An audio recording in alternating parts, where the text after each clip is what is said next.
2 years of conflict in Sudan between troops loyal to the army and those backing the paramilitary rapid support forces. Regional countries have been supporting different sides. But what's the impact on neighbouring countries? And could the conflict spread? This is Inside Story.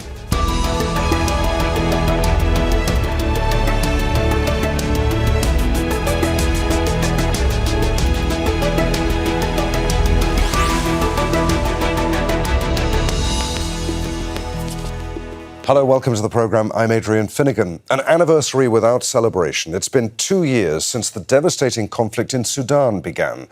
The humanitarian impact of the fighting has been catastrophic. Millions forced from their homes, facing severe food shortages and famine declared in some areas. Soldiers and fighters loyal to the army chief, Abdel Fattah al-Burhan, have been battling the paramilitary rapid support forces, or RSF, led by his former ally, Mohamed Hamdan Dagalo. But regional powers and some further afield have been involved too, backing the different warring sides. Neighbouring countries have been affected also, millions fleeing the violence, seeking shelter, and fears of the conflict spreading. So could this happen? What's been the international involvement? And what role could outside powers play in helping to bring peace? We'll talk to our guests shortly, but first, this report from Victoria Gatenby. Fighting in Sudan between forces loyal to the army and the paramilitary rapid support forces, or RSF, has turned into a prolonged conflict that's lasted 2 years. The army is led by General Abdel Fattah al-Burhan, the RSF by his former deputy Mohamed Hamdan Dagalo, known as Hemedti. Violence initially broke out after disagreements on how to integrate RSF fighters into the Sudanese army. So far, the UN estimates more than 20,000 people have been killed and nearly 13 million people, 1 in 3 Sudanese, have been forced from their homes. This includes nearly 9 million who are internally displaced and nearly 4 million who are refugees. Egypt hosts the largest number of Sudanese refugees, with 1.5 million people seeking safety there. That's followed by Chad, which hosts nearly 800,000. South Sudan hosts nearly 350,000 refugees from Sudan, and Libya has 250,000. More than 70,000 Sudanese have fled to Uganda in the past 2 years, and more than 40,000 are now living in Ethiopia. Countries have been hosting refugees. Regional countries, neighboring countries have not closed their borders. They've been receiving the refugees. Communities that don't have enough have shared what they have, and that's really the true spirit of solidarity. But outside forces have been complicating the situation in Sudan, with both sides receiving support from regional powers. Egypt and Saudi Arabia support the army-led government of Burhan, while the UAE has been accused of backing the RSF, whose fighters face allegations of committing war crimes and crimes against humanity, as well as widespread vandalism, looting and rape across Sudan.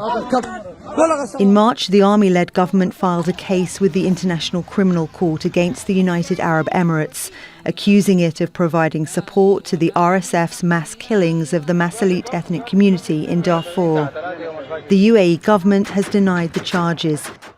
But the longer the conflict goes on, the greater the chance of regional implications, including the risk of more refugees fleeing across borders, causing more instability in countries that are struggling with challenges of their own. Victoria Gatenby, Al Jazeera for Inside Story.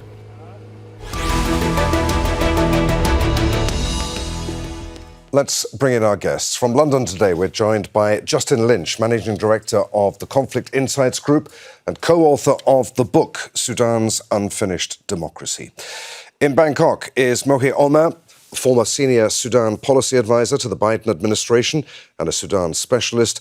And in Cardiff, we have with us Elbashir Idris, an independent Sudan analyst and activist. Gentlemen, a warm welcome to you all. Justin, let's start with you. 2 years on, how dangerous a moment is this for Sudan? Could the country fragment if the fighting continues or even escalates? What are the chances of it doing just that and destabilising its neighbours?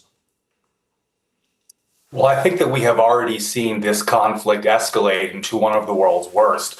What we've seen over the past week is the Rapid Support Forces, the RSF, take over one of the last remaining displacement camps, the Zamzam camp in North Darfur. And this has brought huge atrocities to the region. And we expect and we fear that there will be more violence in one of the last holdouts in Elbashir. Already, we've seen this conflict spread across the region. We've seen how there are millions displaced to Chad, South Sudan, Ethiopia, and to Eritrea as well. The real impact regionally of this conflict is that it is changing the geopolitical calculations, and the alliances that are forming across this region are shifting very rapidly. Because there is a proliferation of weapons, this means that each country's internal conflicts between Ethiopia and Eritrea, within Chad, within South Sudan, these are becoming fueled by what is happening in Sudan right now. So this is a critical moment that we're facing right now in Sudan's conflict. And there is a conference happening right now in London, led by the British government, to try and bring all of these actors together to try and form a peaceful solution. And right now, I think there isn't a lot of hope among diplomats and experts that this war will see an end. Mohy, does either side in Sudan have a clear path to victory militarily, or are we at stalemate? I think, first of all, thanks for having me. I don't think there is a military victory from either side. And the past 2 years have just proven that. It's clear that the RSF by itself could not militarily win this war. And we've seen that the South by itself could not do that, despite the support that we see provided for both of them from outside of the country. So the only way to resolve this conflict is by direct negotiations between these two fighting armies with the support from the international community, led by either of these countries that are trusted by both parties, as well as the actors that are currently engaged in this war supporting one side or the other. Elbashir, who's best placed, given what Mohy was just saying, to encourage or cajole the two sides into peace negotiations? And what are their chances of success? Why are efforts to organize peace talks between the warring sides in Sudan proving to be so difficult? Well, that's the multi-billion-dollar question on how we can get the belligerents to sit together on the table. However, due to the amount of extreme violations that have been occurring for these past 2 years, especially disproportionately by one side, the Rapid Support Forces, more than the Sudanese Armed Forces, not to acquit the Sudanese Armed Forces, it's become very difficult to get the will of the Sudanese people to even consider sitting down with those that just yesterday had attacked one of the last few IDP camps in the region of Zamzam and Abu Shouk. And as well, they have also been bolstered by the recent wins in Khartoum in the 26th of March. And moving forward as well, there's already been reports that there has been some sort of infighting within RSF ranks within Darfur. Let's think about it. The RSF brought in mercenaries from all over the world, including Colombia, and they've paid them, but have they paid those that are loyal to them in Darfur? No, essentially they had to rely on lootings to get their fair share. And even then, there is nothing left to loot in Sudan. And so as for to join these forces together and to try and mend them, it will have to be within the international external actors who are really funding this war. And this is also another proxy war between the Saudis and the United Arab Emirates, and its Sudanese lives that are caught in the middle of that. Justin, Elbashir mentioned Darfur. For anyone who isn't familiar with what's going on in Sudan at the moment, how much has the current conflict there got to do with the civil war in Darfur, which began, more than 20 years ago now? Well, there is a direct through line from what happened in Darfur in 2003 and what is happening today. I think that many of your viewers will remember the Save Darfur movement that took place in 2003 that was led by Western activists. This movement from the West did not really solve the core problems for what was happening in Darfur. And of course, one of the things that I really want to highlight here is how, from the West, from Washington, from London, we are obviously not the ones who are most responsible for what is happening in Sudan. That is really the warring parties, right? And those facilitating them as well. But we in the West played our fair share as well. There were tons of policy mistakes that happened. I remember being in Darfur in 2020 and warning people that, this is the future that Darfur is going to face. We're going to see huge attacks on civilians, huge ethnic cleansing. And the response that I got was really silence from all of these capitals across the world. And so I think that we really have to, from the Western perspective here, really question why there has not been accountability for these policymakers and these individuals who are still in, a lot of them in the same positions, because there are many hotspots across the continent where there also could be atrocities and other mass killings that are coming, particularly South Sudan and Ethiopia and Eritrea. I think that if we had the attention that we have right now with this high-level conference happening in London that, we wanted back in 2020, I think that a lot of things would have been different. And so I think one of the questions we have to ask is that, where can we, focus our attention now to try and act before it is too late. And right now, I think South Sudan, Ethiopia, and Eritrea are countries that really need this high-level attention as well. Mohy, to what extent have US and Western policies directly contributed to the violence that we're seeing in Sudan today? And in your experience working with diplomats, what was it like to work with people who are charged with trying to bring peace and stability with Sudan, rather? Were they getting it completely wrong? Well, before we jump into the international community and talk about the shortcomings of the international community, which there are many that we could highlight in this discussion, but also we need to look at the Sudanese leadership, right? The Sudanese staff as well as the RSF, if they have the political will, they could end this war. That is something also been missing within the international discussion. The Sudanese people collectively agreed on ending this war. You could not talk to a single Sudanese person, a civilian person, and would say, well, I wanted this war to continue. But on the other side of this equation, when you look at the leadership and you talk to the leadership, they don't seem to have really clear vision as to where this is going to end and what is the ultimate goal of this war. It's been 2 years. Mohy, how much of this then is down to their personal rivalry, their desire for power, their egos, if you like? Exactly. That's it. That's exactly it. I had the opportunity to engage on a very high level within the SAF and the RSF during our engagement with them the last few years, and you could see the lack of political leadership. That being said, we would also look at the international community. I think they could do more. There needs to be a formula whereby the international community comes together and finds a way not only to pressure the two belligerents to end this war, but also to pressure the actors outside of the Sudanese kind of equation, supporting the SAF and the RSF, the countries that you highlighted, as well as other countries that are also engaged in the process of aiding one or the other. The clear answer is that the SAF by itself could not militarily win. The RSF, regardless of how much support they get, they could not militarily win. So the question in front of the international community right now is, what are we going to do to make sure that we're forcing these two sides to come together to try to end this conflict while also engaging those who are supporting them around the world?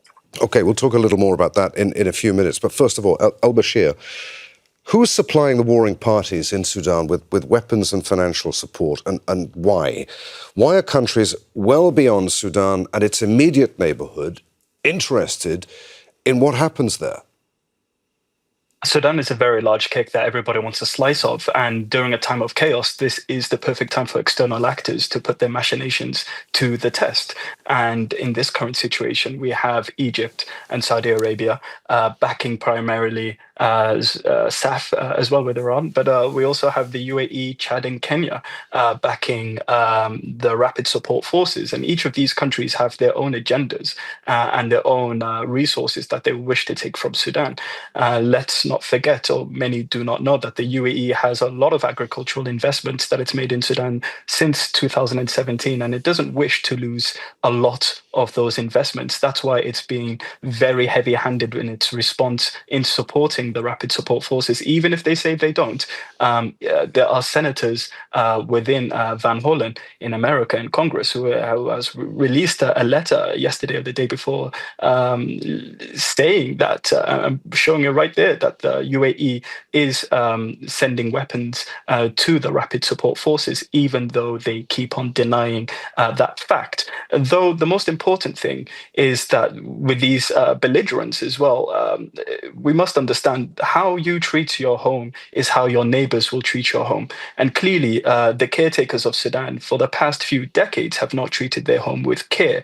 And that has allowed the regional actors to also believe they can come into Sudan and also not care in its treatment or sustainability. Hence the rampage that you see and the lack of empathy for Sudanese lives right now. Justin, would you agree with that? How, despite their alignment on many regional issues, do Egypt and the UAE find themselves on opposite sides in Sudan's war? Why are they unwilling or unable to find a compromise which would allow them to support an end to the war there? I think that's a really important question to ask. I think there are 2 points that I want to make. The first one is that we have done research that shows how the UAE has facilitated weapons to the rapid support forces through an airport in Chad, right along the border of Darfur. Similarly, we have done research showing how Iran and Turkey have facilitated weapons to the Sudanese armed forces. So I think that one real action that Western governments can take is to continue this exposure through open source methods. What we use, there's no human sources involved. Everything that, you can prove everything that we do. And one action that Western governments can take is to continue this exposure, to continue these financial links. The second question that you asked here was really kind of why the UAE continues this policy. And let's be honest here, this is a really stupid policy by the UAE, right? This is the same thinking that has driven their war in Yemen, driven their war in Libya, that has been a complete disaster for them. And so I think that we really need to question, what is the UAE thinking? Who is advising them on their regional foreign policy? Because this just does not make any sense for their own interests. They want to defeat radical Islam in the region. The result of their policy supporting the rapid support forces without any concern for the consequences of that has only left, a Sudanese armed forces that is ruled by Islamists right now. They want to port access across the world. Right now, port access in Port Sudan, the major countries that are in line for that are the Russians and the Iranians. And so you have to think, is anybody telling truth to power to Sheikh Mansour, Sheikh Taknoun, and MBZ? It's not clear if these three leaders of the UAE have any idea what they're doing with regards to their policy in Sudan. Mohy, would you agree with that? The current US Secretary of State, Marco Rubio, during his Senate confirmation hearing, explicitly accused the UAE of, quote, openly supporting an entity that's carrying out a genocide in Sudan. Is there any doubt that Egypt and particularly the UAE are doing nothing but helping to prolong the conflict in Sudan? I mean, it's clear what they have been doing, again, has been prolonging the conflict in Sudan. And it's clear that they have chosen two different sides and they seem to be committed to supporting them. To what end? We don't know. As Justin outlined, the UAE is not able to achieve its objectives through supporting the RSF. And also, I would argue the Egyptian military until now, or the Egyptian government, is not able to achieve its own objectives by only supporting the South. The best way forward, which my former boss outlined, is that finding a way to really engage these regional actors who are currently supporting different sides to the conflict through a clear formula that ends the war, restore democratic transition in Sudan. Who's doing that right now? With complete honesty, we see there is a vacuum. There isn't any effort to really lead the political file. We've seen that the UK currently hosting Humanitarian conference, which is extremely important to try to address the world's largest humanitarian crisis and the largest displacement crisis. That's extremely important to do, but also the larger question of ending the conflict, restoring democratic transition in Sudan is looming.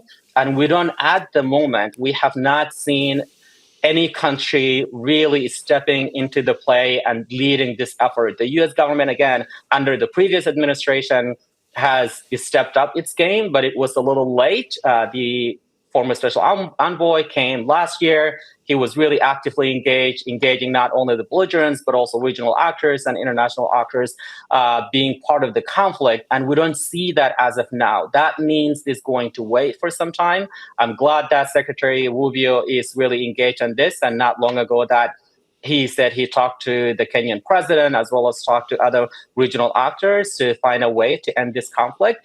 And again, the US leadership is extremely important if we are to resolve this problem. That being said, Sudan is not in a vacuum. Sudan is part of a regional architecture that is, as Justin highlighted, I would even go to the north and say, look at Egypt and its neighbors, not just Libya, but also in Gaza. Go even further, the interests of the UAE, not only in Sudan, but countries around Sudan, in Ethiopia, in Libya, in Eritrea, and so on. All of this is going to play as part of the larger formula. So you need a regional approach to really try to resolve this problem. And finally, let me just highlight that this is extremely important. And it was clear during our engagement with the Sudanese leadership.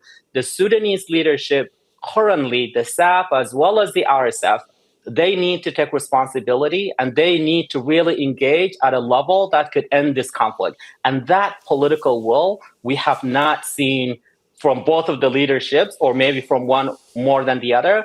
We have not seen that. That's something that can only be brought about from the international community by applying pressure to the two belligerents as well as these actors that are continuing to support them. Elbashir, would you agree with all of that? I come back to the question I posed at the beginning. Who's best placed to encourage the two sides into peace negotiations? Is it the US? Is it Turkey?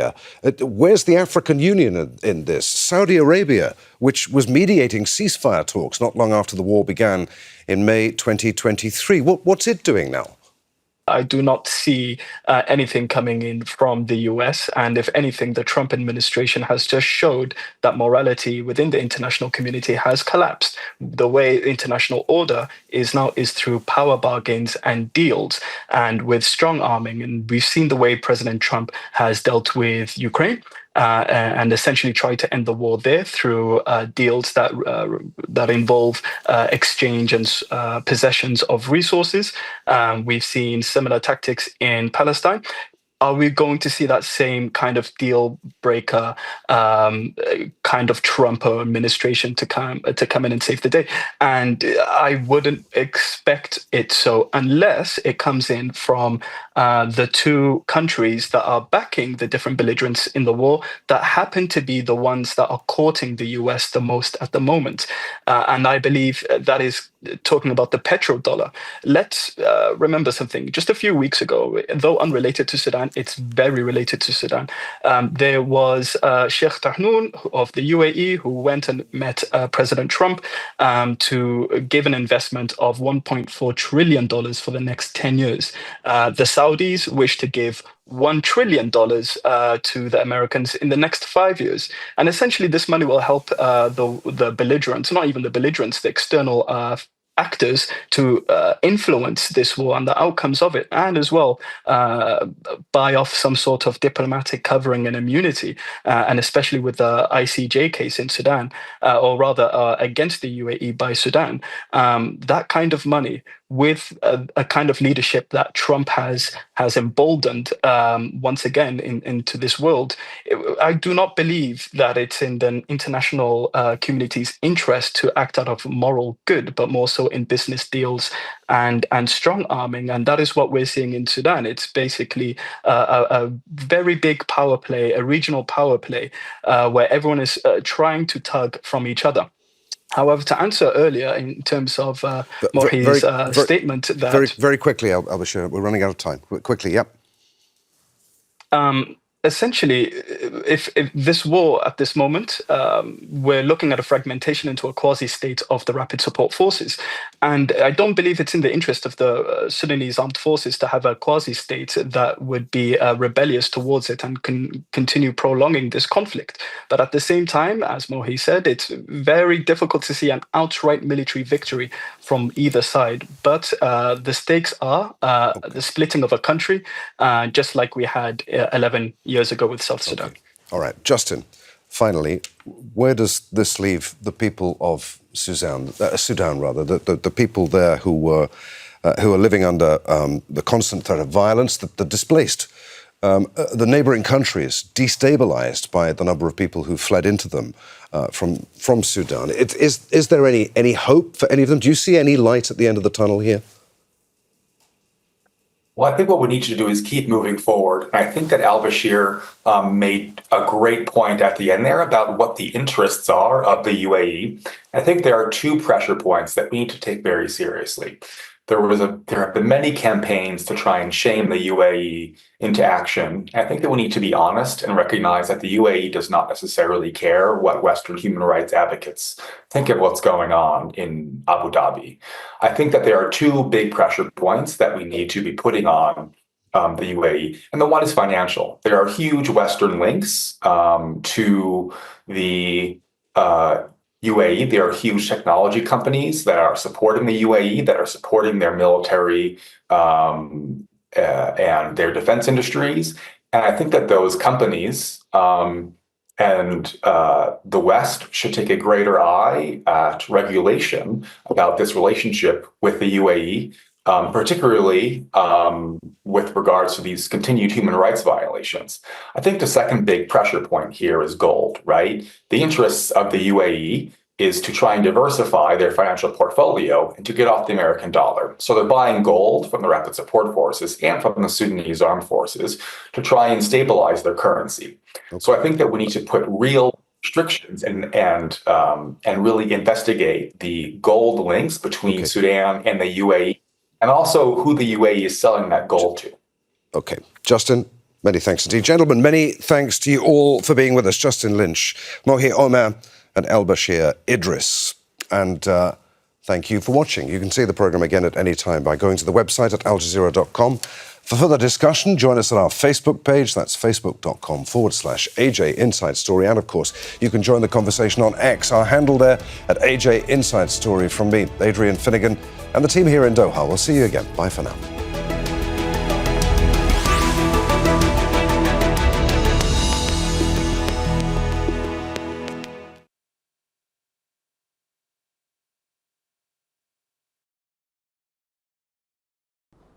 Make sure to subscribe to our channel to get the latest news from Al Jazeera.